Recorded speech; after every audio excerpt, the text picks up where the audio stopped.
Dear sir, मैं एक chartered accountant हूँ। मैं खुद टैक्स भरती हूँ और मेरे क्लाइंट्स को भी सही गाइडेंस देकर टैक्स पेमेंट करवाती हूँ।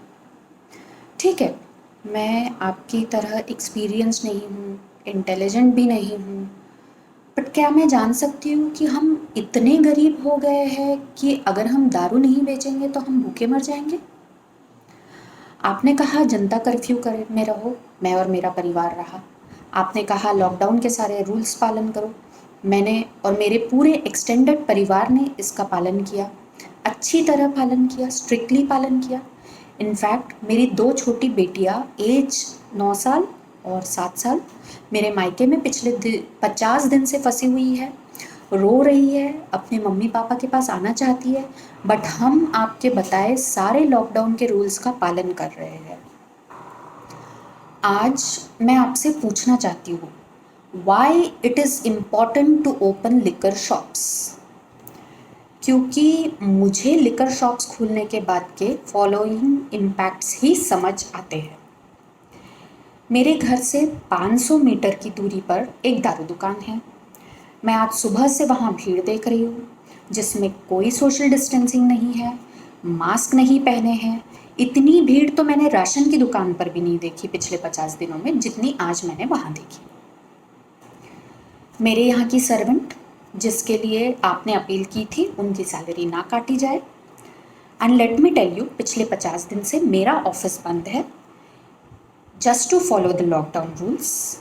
मेरी एक और कोई इनकम नहीं है, but still only to respect your appeal मैंने अपने सारे स्टाफ्स को, सर्वेंट्स को सैलरी दी।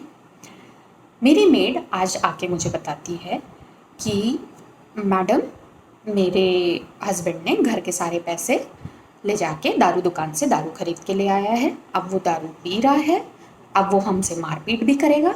और बात अब ये हो गई है कि हमने जो पैसे बचा बचा के रखे थे कि हम राशन खरीदेंगे, सब्जी खरीदेंगे, अब हमारे पास में पैसे भी नहीं बचे हैं, तो आप हमारी प्लीज़ मदद कीजिए। सर, क्या मैं फिर से उनकी मदद करूं ताकि मैं फिर से उन्हें पैसा दूं और उसका पति जाके दारू खरीदे? जब पिछले 50 दिनों से उसे दारू नहीं मिली थी तो क्या वो मर गया था? क्या दारू इतनी इसेंशियल है? कुछ लफंगे लड़के दारू दुकान से गांजा खरीदकर मेरे घर के नीचे आके बैठे, हुड़दंग मचा रहे थे। मैंने 112 पर फ़ोन लगाया तो उन्होंने मुझे कहा कि जब तक आप अपना थाना क्षेत्र हमें नहीं बताएंगे, हम आपकी कंप्लेन नहीं दर्ज करेंगे।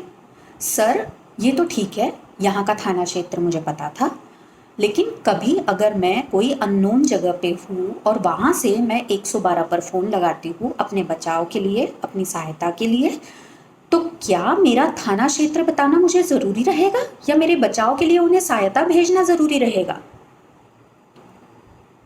फिर ले देकर जब मेरी कंप्लेन दर्ज भी हुई तो पुलिस आई, उन्होंने एक राउंड मारा और वो चली गई।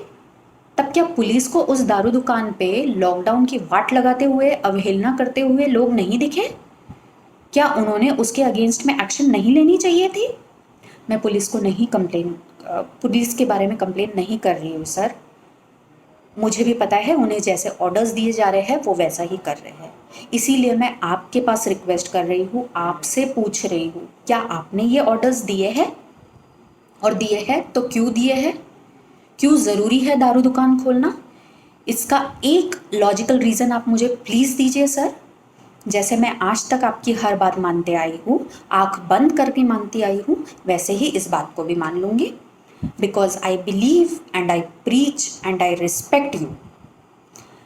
मैं यही मानती हूँ कि आप जो भी करने के लिए कहते हो उसके पीछे कुछ ना कुछ रीज़न होता है, चाहे वो एक्सप्लिसिटली हमें दिखे या नहीं दिखे, परंतु उसके पीछे हमारे बेनिफिट्स का ही कोई रीज़न होता है। इसीलिए आंख बंद करके आप जो कहते हैं मैं वो करती आई हूँ और आगे भी करती रहूँगी। सर, एक लॉजिकल रीज़न मुझे आप बता दीजिए दारू दुकान खोलने के लिए, मैं इसे भी मान लूँगी, आंखें बंद कर लूँगी। लोग जो वहाँ लॉकडाउन की वाट लगा रहे हैं, अवहेलना कर रहे हैं, मैं उसे भी नज़रअंदाज कर दूँगी और मैं ये मान लूँगी कि दारू दुकान पे कोरोना वायरस नहीं फैलता है।